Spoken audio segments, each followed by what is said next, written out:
is that we all get it. Don't give in to the pain, just keep living, cause got dreams I'm striving for. So I'm gonna live higher. I'm gonna live higher. I got dreams I'm striving. What's up, guys? It's Toby Rosario, and in today's video I wanted to talk about a pretty simple common question. So I figured I addressed it. Is what do you do when you find a vacant property? What is the next steps? What are the next steps?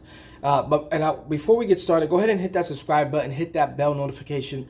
That way you get notified whenever I post a new video. Also, don't forget to give this video a like. It does help with the algorithm. That way, we'll share it to a lot more people.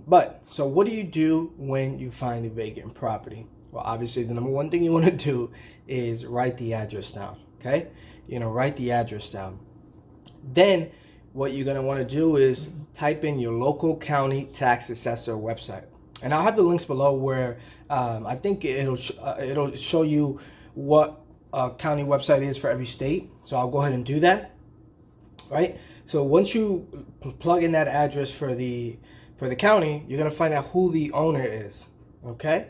So what you're going to want to do is you're going to want to notice if the property address is different from the mailing address. So what does that mean? That means that the property owner is absentee, right? So that's a good thing. It's absentee, it's vacant, right? Probably behind on taxes.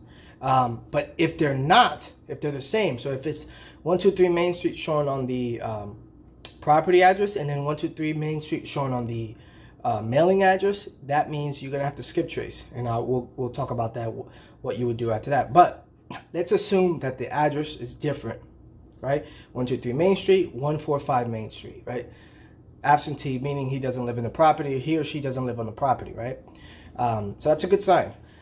Secondly, what you're gonna want to do is you got two options. Both options you should do. You're going to want to skip trace. Make sure that the address is updated, right? Because sometimes the mailing address is an old address, right? So skip tracing, basically what that means is you're going to find out information of the homeowner. You're going to find out maybe a new updated address or a good phone number to reach out to that homeowner, okay? So, and I'll have the links below where you can get those addresses skip trace, okay? So then what you're going to want to do is, so you're going to skip trace them, even if they're different, okay? So if the mailing address and the property address is different, you're still going to want to skip trace because that mailing address might be outdated. So you're going to skip trace that.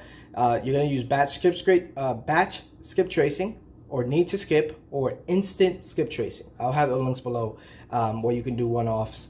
Then you're going to write them a letter or postcard, right? Whichever you want. Hi, my name is Toby. Well, you can say, Dear Smith, my name is Toby. I would like to buy your property at 123 Main Street. Please give me a call back as soon as possible.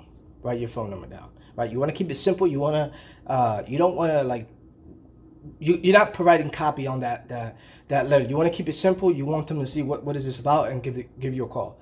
You're gonna send a letter, number one, and then you're also gonna call them. Okay, and the reason I say that is because sometimes either or could happen, right? You can skip trace it and not get a good phone number, but get a good address. So you want to do both. So you would send them a letter, okay, and you would also call them. The call will go something as simple as, "Hi." So the owner's name, I always assume they're on the other end of the call. So if the owner's name is John, I would always start the conversation off, "Hey John, this is Toby. I was calling about that property on 123 Main Street. I was just calling to see if you had any interest in selling it." Boom. They'll either tell you this is not John, or, "Oh, I never thought about it. Maybe. What's your offer?" And then you kind of go from there. But I always assume the seller's on the other end of the call, no matter if she's not, he or she is not. Meaning, I'm always going to start the conversation off, because instead of asking, I feel like if I go, "Is John available?" it kind of sounds like I'm a debt collector, right? It kind of sounds like I'm looking to collect the debt, right? So I don't really like to start off like that. I always like to say, "Hey John, this is Toby. I was calling about that property on 123 Main Street. Just calling to see if you had any interest in selling it." You can. It's up to you. You can either say, "I noticed it was vacant. Just wanted to see if you had any interest in selling it. If you thought about selling it." So you can use that. Then if you got a wrong phone number, you're gonna send a letter, right? And you obviously put a PO box, right? And then if you don't get a response within a week, you send another letter. You keep following up. You'll be surprised. People might not respond initially on that first letter, but you want to keep following up. You want to set that in the follow-up. Now, there's apps that you can do that. Deal Machine, you can do that. It'll automatically send the postcards, but it's $50 a month. So you can just send a handwritten letter. Dear Smith, my name is Toby. I would like to buy your property at 123 Main Street. Please give me a call back as soon as possible. Your phone number. That's it. And then if they don't respond to your letter initially, keep following up. Again, you'll be surprised what you can accomplish if you keep following up with these people. Now, if on the initial phone call you do get a hold of the seller, you just let them know. You just ask them, would you be interested in selling it? And they're going to tell you yes or no. If they say yes, then you say, can you tell me a little bit about the property? How many bedrooms? How many baths? What's the situation? Why you're not living in it? Did you have bad tenants? Did you inherit it? What's the condition? And you can kind of go from there. I've done plenty of deals from driving for dollars, and those are the steps I follow. So number one, I get the address. Number two, I skip trace.